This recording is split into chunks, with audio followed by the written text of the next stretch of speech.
Everyone, welcome back to my YouTube channel study with Niti Mishra. और आज हम पढ़ने जा रहे हैं क्लास 12th की साइकोलॉजी का चैप्टर जिसका नाम है साइकोलॉजिकल डिसऑर्डर।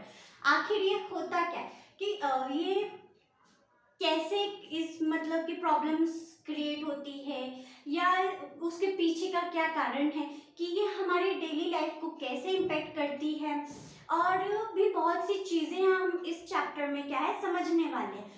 तो ये एग्जाम के पॉइंट ऑफ व्यू से इम्पॉर्टेंट है तो है, पर ये हमारे रियल लाइफ से भी जुड़ा हुआ है।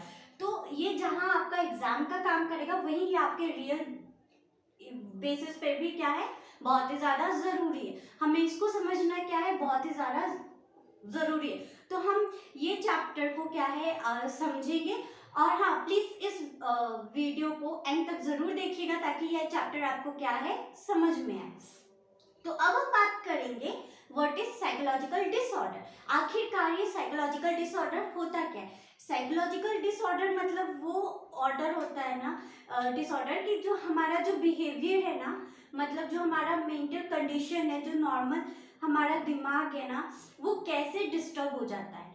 ठीक है, इंसान नॉर्मल रहेगा, कभी कभी हो जाता है ना इंसान का दिमाग एकदम खराब हो जाता है। मतलब वो कैसे इम्पैक्ट डालता है कि वो हमारे बिहेवियर को कैसे चेंज करता है।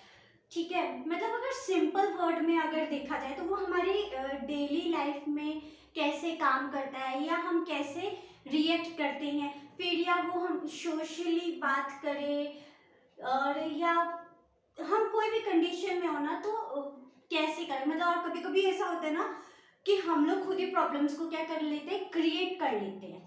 तो उससे भी क्या होता है कि हमारे माइंड पर बहुत ही ज़्यादा इम्पैक्ट पड़ता है। मान लो किसी को ना एक्सट्रीम फियर होगा किसी चीज़, मतलब बहुत ही ज़्यादा किसी से डर होगा, या ना वो डर कुछ भी हो सकता है। किसी को पानी का डर, किसी को लिफ्ट में जाने से डर लगता है, किसी को आसमान का ऊंचाइयों से डर लगता है, बहुत सी चीज़ों का डर होता है। ठीक, और एक इंसान को आपने देखा होगा जो कॉन्स्टेंटली सैड रहता है, मतलब कोई भी मोमेंट्स हो ना, हैप्पी मोमेंट्स हो तो वो क्या होता है ना, हमेशा सैड ही रहेगा, वो कभी खुश दिखाई नहीं देगा। उसके जो थॉट्स होंगे ना वो सिर्फ नेगेटिव ही नेगेटिव चलेंगे। और एक होता है हमारा अनयूजुअल बिहेवियर, मतलब ये बिहेवियर होता तो नहीं है ज़्यादा, मतलब इम्पैक्ट तो नहीं डालता, पर जब आप ना लंबे समय तक ऐसे कुछ अजीब अजीब से बिहेवियर्स को अगर करने लगे ना तो ये इम्पैक्ट पड़ता है। अनयूजुअल बिहेवियर मतलब कभी भी आप कुछ भी कर देना, अनएक्सपेक्टेड चीज़ें, तो कभी कभी देखा जाएगा तो नॉर्मल लगता है, पर जब आप उसको रेगुलर टर्म पे करते रहेंगे ना तो वो आपका क्या हो जाएगा, बहुत ही ज़्यादा हार्मफुल हो जाएगा। अब हम बात करेंगे क्राइटेरियन ऑफ एबनॉर्मेलिटी।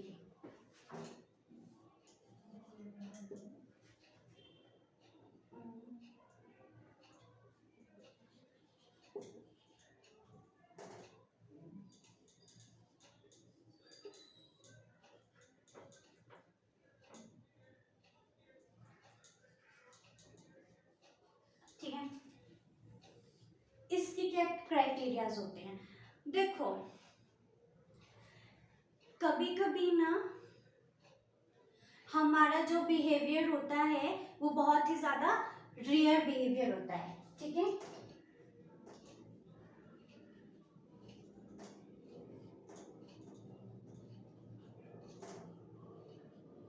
मतलब रियर बिहेवियर मतलब जैसे हम लोग ना नॉर्मल से कोई डिफरेंट पर्सनैलिटी बन जाते हैं। मान लो ना कि एक इंसान है, ठीक है, इंसान क्या बोलते हैं, मतलब कोई आप मान लो कि कोई आपका एक दोस्त है, ठीक है, वो आपके साथ ना कभी भी ना कोई चीज़ शेयर नहीं करता, चाहे वो आपका लंच बॉक्स हुआ या आपकी किताबें हुई या आपके नोट्स हुए, कुछ भी, मतलब वो आपके साथ क्या है ना कभी भी शेयर नहीं करता, बात नहीं करता। और सडनली वो आपसे ना एकदम लंच शेयर करने लगे या बातें करने लगे ना तो वो उसका क्या है, कोई बहुत ही ज़्यादा रेयर बिहेवियर दिखा, मतलब उसकी जो पर्सनैलिटी होती है ना वो बिल्कुल ही क्या हो जाती है, डिफरेंट हो जाती है। सेकंड हम बात करेंगे सोशल रूल। थोड़ा मतलब कि अगर हम हमारी सोसाइटी को लेके, ठीक है, कभी कभी हमारे सोसाइटी होती है ना, वो कुछ चीजें क्या है खुद का ही रूल्स बना लेती है कि हम ये चीजें एक्सेप्ट नहीं करेंगे या वो चीजें एक्सेप्ट नहीं करेंगे। मतलब चीजों का एक्सेप्ट करना मतलब आप ऐसे देख सकते हो कि हमारी जो सोसाइटी है ना, अगर कभी हमने बाई चांस गलती से ना किसी बड़ों को ऊंची आवाज में बोल दिया कि आपको समझ नहीं आ रहा क्या, मतलब जरा सा सिर्फ हमने ऊंचा क्या बोल दिया, तो वो चीज बोलेंगे भाई हम ये चीज, ये तुम्हारा बिहेवियर क्या एक्सेप्ट नहीं करें भाई। ठीक है, तो होता है कुछ सोसाइटी में बोलते हैं हम ये चीज एक्सेप्ट करेंगे और ये चीज एक्सेप्ट नहीं करेंगे। और एक होता है पर्सनल डिस्ट्रेस, मतलब जो पर्सन ना खुद ही क्या है सफर करता है।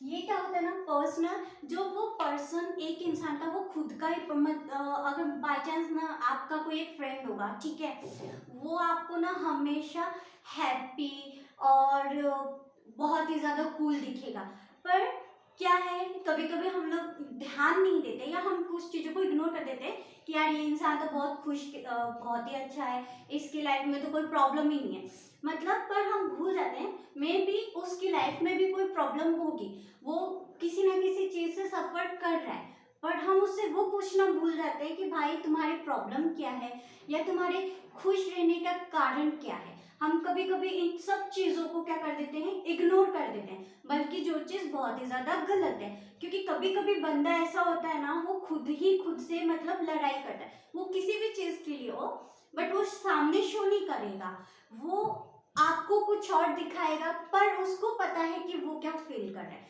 सेकेंड हम बात करेंगे डेली लाइफ प्रॉब्लम्स की, जो ऑब्वियसली हमारी लाइफ में डेली प्रॉब्लम्स आती हैं। ठीक, पहला ये स्टूडेंट्स को एग्जाम्स को लेकर फियर एंजाइटी, मतलब घबराहट हो जाना एकदम से, ठीक, या किसी को कोई रिलेशनशिप्स में किसी चीज का इश्यू होना, और या तो हम बोलते हैं ना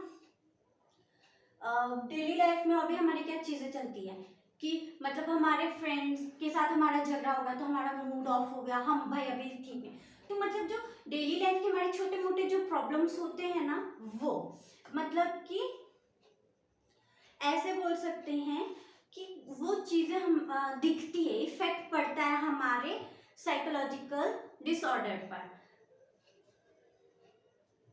हम ना इसको डिसाइड नहीं कर सकते ना, जो एबनॉर्मेलिटी है ना, कि ये एक फैक्टर से हम डिसाइड नहीं कर सकते कि ये बंदा क्या है, इसको साइकोलॉजिकल डिसऑर्डर है, बल्कि इसमें क्या होते हैं ना मल्टीपल फैक्टर्स होते हैं, जो हम एक फैक्टर देखते हैं, दूसरा फैक्टर देखते हैं, तीसरा फैक्टर देखते हैं, मतलब हम एकदम से देख के उसको जज नहीं करेंगे कि इसको कोई साइकोलॉजिकल डिसऑर्डर है या उसको कौन सा डिसऑर्डर है, मतलब हम हर उस एक पहलू को हम देखेंगे। ठीक है, अब हम बात करेंगे क्लासिफिकेशन बोल सकते हो या टाइप्स बोल सकते हो डिसऑर्डर की। ठीक है,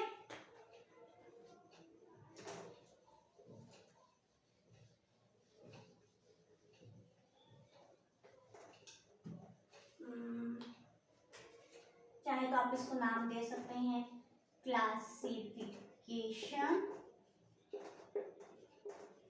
या टाइप्स।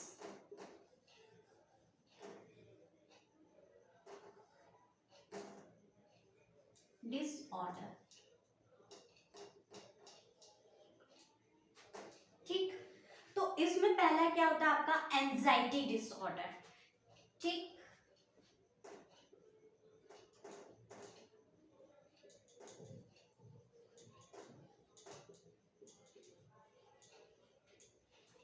इसमें क्या होता है, ये बहुत ही ज्यादा कॉमन है, एंजाइटी बहुत ही ज्यादा कॉमन, जिसमें लोगों को आपको एकदम देखा होगा कि बहुत ही ज्यादा टेंशन लेते हुए या बिना किसी बात का डर होता है उनको। ठीक है, तो ये होता है एंजाइटी डिसऑर्डर में। अगर इसके आप टाइप देखें ना, कोई फोबिया हो सकता है या कोई पैनिक अटैक हो सकता है।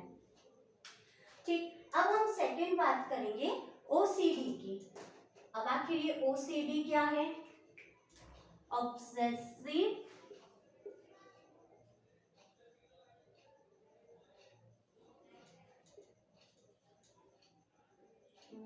Compulsive disorder.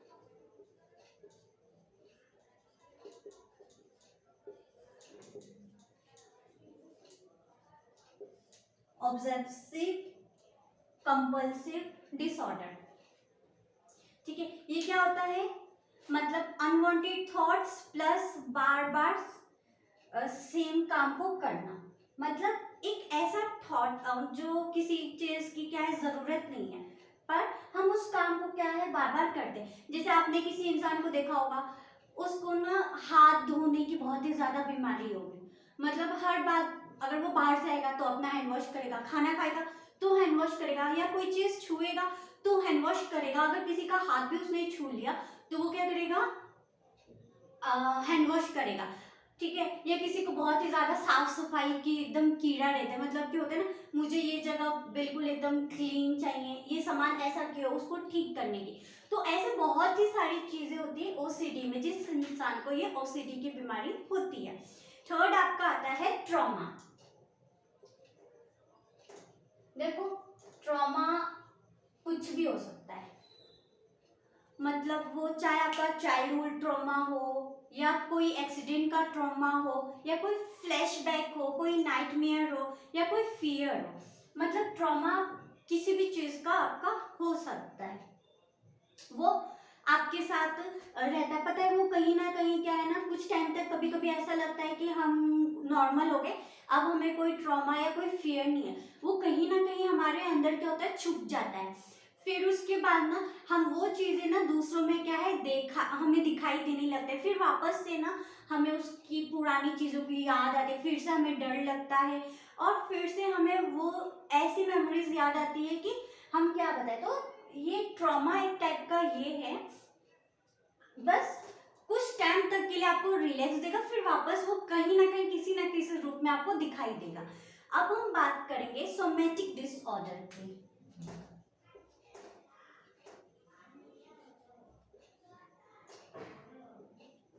अभी आखिर सोमेटिक डिसऑर्डर क्या होता है? सोमेटिक डिसऑर्डर मतलब जो हमारी बॉडी में प्रॉब्लम्स जो हम फील करते हैं ना, पर वो किसी मेडिकल के रीजन से नहीं होती है। ठीक है, वो पेन होते बिना किसी डिजीजेस के। जैसे माइंड को इफेक्ट करता है ना, हमारा बॉडी पर होता है, जैसे हमारा माइंड हमारी बॉडी पर इफेक्ट करता है।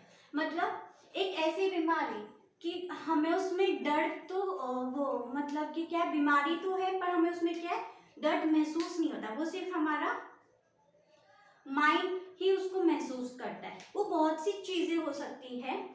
ठीक है, अब हम बात करेंगे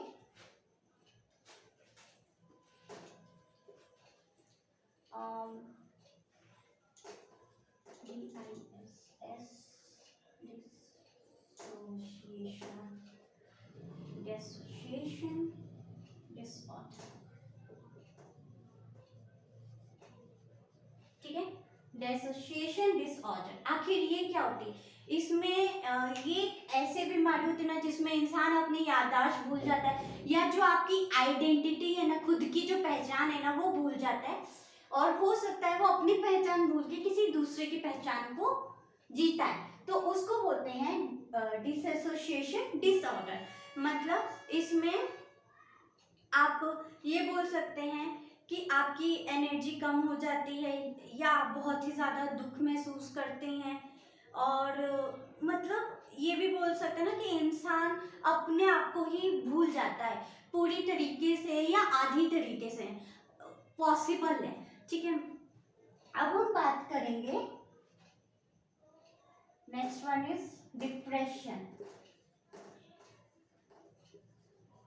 देखो, डिप्रेशन जाहिर सी बात है, नाम से पता चल रहा है, इसका नाम सुनते ही ये भी बहुत ही ज्यादा कॉमन है। इसमें हम लोग क्या करते हैं, बहुत ही ज्यादा गुस्सा करते हैं, अपनी एनर्जी खो बैठते हैं, या अपना इंटरेस्ट ही खो बैठते हैं, काम करने का मन ही नहीं करता, पूरा हम डिप्रेशन में ही चले जाते हैं। ठीक है, और एक आता है बायोपल।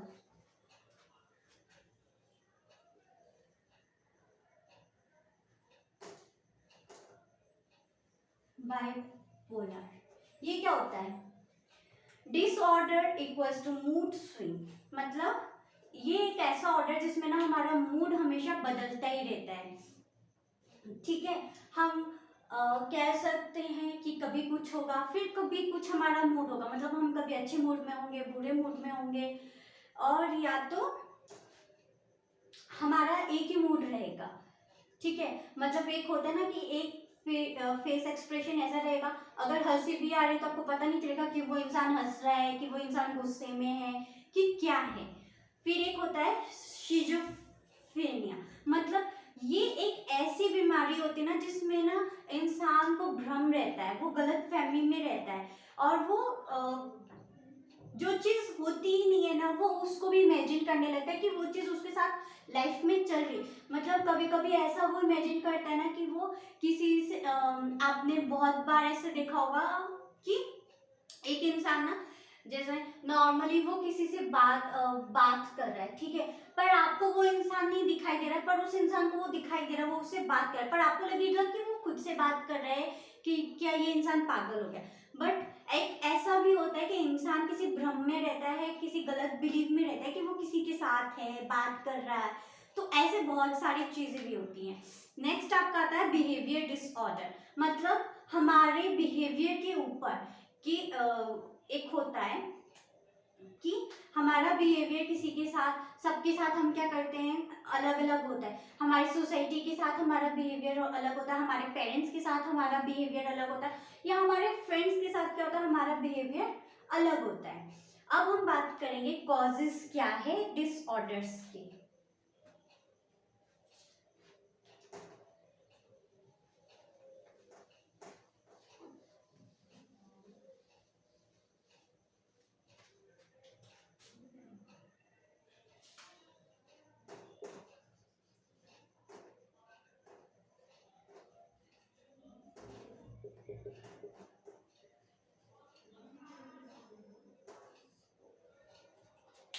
ठीक, पहला बायोलॉजिकल, दूसरा साइकोलॉजिकल, दूसरा फर्स्ट इज बायोलॉजिकल,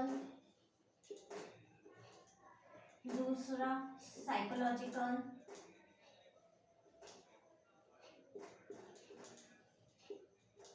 और तीसरा आता है सोशल। बायोलॉजिकल से आपको पता चल रहा है हमारे जीन्स वगैरह या हमारे ब्रेन प्रॉब्लम्स वगैरह, मतलब जो हमारे बायोलॉजिकली प्रॉब्लम्स होते हैं। दूसरा हमारा साइकोलॉजिकल जिसमें हमारा स्ट्रेस होता है, ट्रॉमा होता है, या कोई इश्यूज होता है। और तीसरा हमारा सोसाइटी, मतलब फैमिली इश्यूज, पॉवर्टी, जो सोसाइटी के होता है, रिच पीपल, हाई पीपल, लो पीपल, बहुत सी मतलब मिडिल क्लास फैमिली, ठीक है। तो ये सब मतलब अगर हम इस ओवरऑल अगर हम इस चैप्टर में देखें ना तो मेंटल हेल्थ भी उतनी ही इम्पोर्टेंट है जितना हमारा फिजिकल हेल्थ है।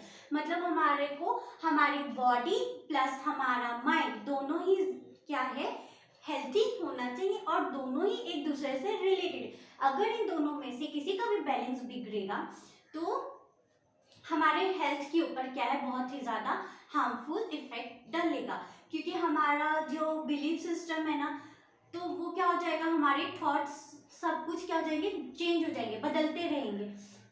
तो इसीलिए हमारा मेंटल हेल्थ भी ज़्यादा ज़रूरी है और हमारा फिजिकल हेल्थ भी ज़्यादा ज़रूरी है। आई होप आज का लेक्चर आपको समझ आया होगा। अगर आपको किसी में भी डाउट हो तो प्लीज़ आप मुझे कमेंट करके ज़रूर बताइएगा। और हाँ, इस चैनल को please like, subscribe and follow ज़रूर कीजिएगा, और अपने उन दोस्तों के साथ भी शेयर कीजिएगा जिसको साइकोलॉजिकल समझने में दिक्कत होती है। तो थैंक यू सो मच।